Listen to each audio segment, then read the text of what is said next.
Excited to have Cory Doctorow join us. Cory is an activist with a science and technology background. Quite an impressive guy, actually. Special consultant to the Electronic Frontier Foundation, an MIT Lab Research Associate. Yeah, Media Lab. MIT stops most conversations, don't you think? You throw those three letters down and...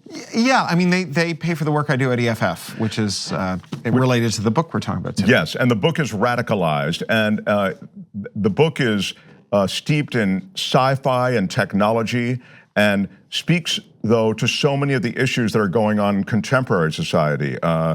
Privacy, lack of privacy, immigration and such. Give us a sense of what Radicalized is about. These are four different novellas, stories. Yeah, and the thing that kind of binds them together is this idea that what's more important than what technology does is who it does it for and who it does it to. That it's the power relationships, not the feature sheet, that determines how technology will affect you. So, you know, the story you were talking about, Unauthorized Bread, is about people in refugee housing, where part of the deal with the subsidy is that every appliance is designed to suck every penny out of their pocket. Like the toaster will only toast authorized bread from an authorized bakery, and the washing machine will only wash authorized clothes, and the dishwasher only washes authorized dishes. It's basically, you know, the same logic that says you can only buy your apps from one app store, and you know, Johnson & Johnson now has an artificial pancreas that requires that you use their proprietary insulin, and you know, you just extend that out. And since we always try our worst ideas on people who, when they complain, no one listens, refugees and prisoners and kids and mental patients and people on benefits,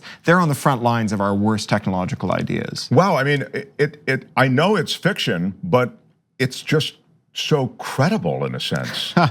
Yeah, I mean, I call these my Trump derangement syndrome stories. I didn't plan on writing them. I was writing the third Little Brother book, and I wrote all four of these because these ideas about sort of contemporary woes and the lack of narrative coherence in them, you know, like we get these Trump headlines non-consensually shoved into our eyeballs all day, and it's impossible to make any kind of narrative thread out of them. And as a writer, you know, I want to figure out how it all fits together. And so by sitting down and narrativizing this stuff, I was able to like make it sensible for me. And some of them have happy endings, some of them have angry endings, but they're all about trying to figure out the underlying story. Well, I mean, you're a best-selling author, and if anybody can stitch it all together, it's you. So that's the first story, which is called Unauthorized Bread. Yeah, and Topic is making that into a TV show. They're the folks from The Intercept. Oh, is that right? Yeah. That's great. And then the second novella, is that Model Minority or? Yeah, it's a story, it was inspired by Matt Taibbi's book about the murder of Eric Garner, I Can't Breathe. And it's a story about Superman intervening in a similar police beating. And it was inspired in part by like my own atavistic feeling that, you know, when you see injustice, you just wish someone would interpose their body between the bad thing and the people it's happening to.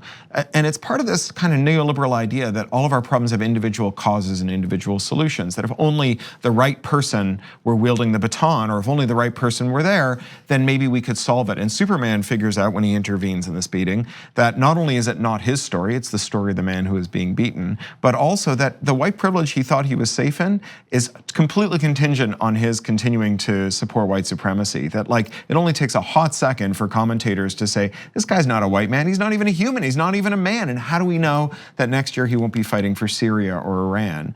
And so he realizes that he's actually been on the wrong side all along. And moreover, that his good friend Bruce Wayne, who's been selling the predictive policing tools to the New York City Police Department, is not part of the solution either. So it's fun, there's so many issues wrapped up in that, but one of which is that there's an implied relationship to police authority, right? And confidence in police authority, if you want to think of it that way. But those confidences are called into question. Yeah, and also that, you know, the way that we kind of add a kind of layer of empirical face wash to racist policing these days is we throw machine learning at it. We do this predictive policing stuff. Often these contracts are created in secret with cities. They're bound by non-disclosure. The cities have non-disparagement clauses, so they can't tell you when they're not working. And these contracts take biased policing data from biased policing practices. They run it through an algorithm and they say, who should we go police? And the algorithm is only as good as the data that you fed it. And so it says, go police the people you've been policing all along. But since math can't be racist, now it's empirical. Wow. I love that you bring this technologist perspective to this, and it really does as I say, it's based in a reality, and then as a writer, you take it to another level. So the next story is called what? The last one is Radicalized.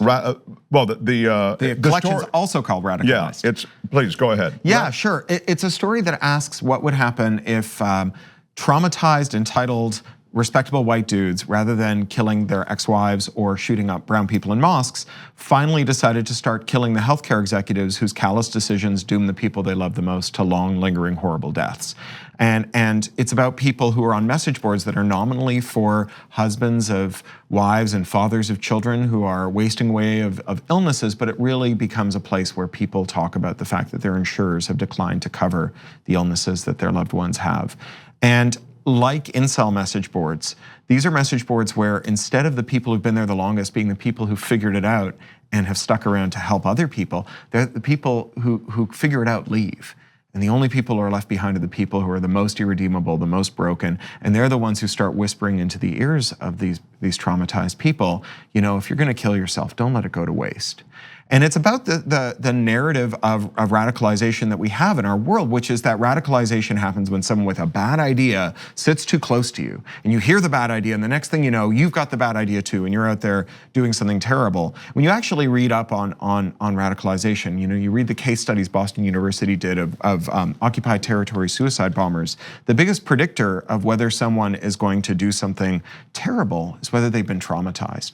That it's the trauma that makes people vulnerable to being someone whispering in their ear, don't let it go to waste. It's the suicidal, it's being suicidal that makes you a suicide bomber.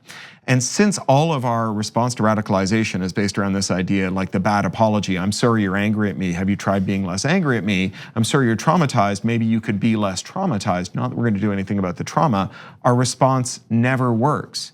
So the story asks what would happen if finally white domestic terrorists did things that could no longer be attributed to lone wolves because they're attacking healthcare executives and senators instead of powerless people, and how we respond to that. And what we do when we finally realize that rights are never given, they're always taken. And sometimes that means that you're rooting for people that you later realize are monsters.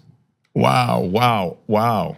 I can't imagine, by the way, that healthcare executives, whenever those in the ivory tower, those in power, are threatened, it seems, in any way by these radicalized entities in your story, for example, you wouldn't think that they'd be able to get out of the starting line, right? Well, you know, this is the big question, right? Is how many of these attacks does it take before finally these two countervailing societal forces, that violent, mass murdering white men can never be terrorists, but also that no one's allowed to kill oligarchs.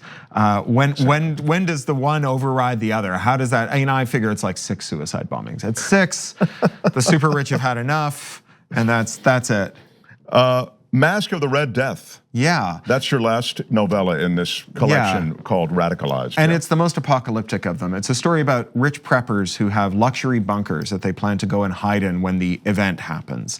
And it's, you know, there are a whole bunch of people who think that when things break down, the way that you fix them is by cowering in your luxury bunker while someone else does the hard work of getting everything going again. And those people tend to be well off, right? Those people tend to be convinced that the poors are coming to eat them when the lights go out, right? And you know, when you think about it for even 10 seconds, we live in a big, complicated technical society. And you know, everything from like sanitation and public health to communications and logistics requires a lot of specialized knowledge. It requires a lot of cooperation, right? Like our world is a tribute to the fact that we're fundamentally cooperative people. Otherwise, we would not have the screens behind us and the clothes we're wearing and the signal that this is going out on, right? And so, these bedwetting cowards in their luxury bunkers are part of the problem.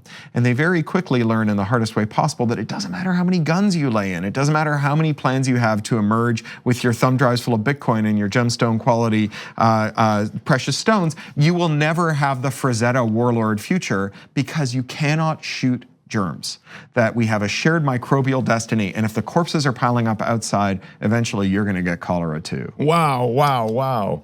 So those 4 novellas are contained in Radicalized. Before I lose you, and Sure. I may get, I'm angry at myself for asking this question almost, but I just feel like you're the right guy to ask it to.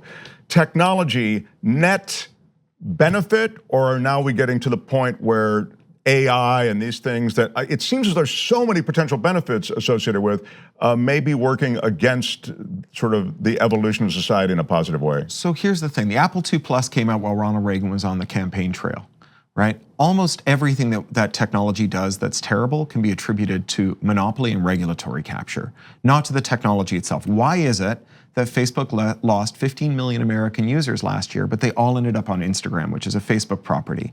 Because Ronald Reagan and Bork and the Chicago School dismantled antitrust. They allowed companies to grow by buying their competitors. We have companies that are too big to fail. We have companies that are too big to jail. We have companies that are too big to regulate, where one stupid decision from Mark Zuckerberg ripples out over 2.3 billion lives, right? So technology is not a tool that has a good or a bad valence. Technology is wielded by people who either have checks on their power or who are able to exercise their power with impunity and without consequence. And if we think that we can solve our problems by limiting what technology we have rather than by limiting the power of the companies that make them, we will be sorely disappointed. Wow, that's just great and so well said, as I would expect from best-selling writer. Radicalized is the book by Cory Doctorow. Check it out. Technology, sci-fi, all woven into the texture of modern society. Thanks, Cory. Thank you very much. Appreciate you being here.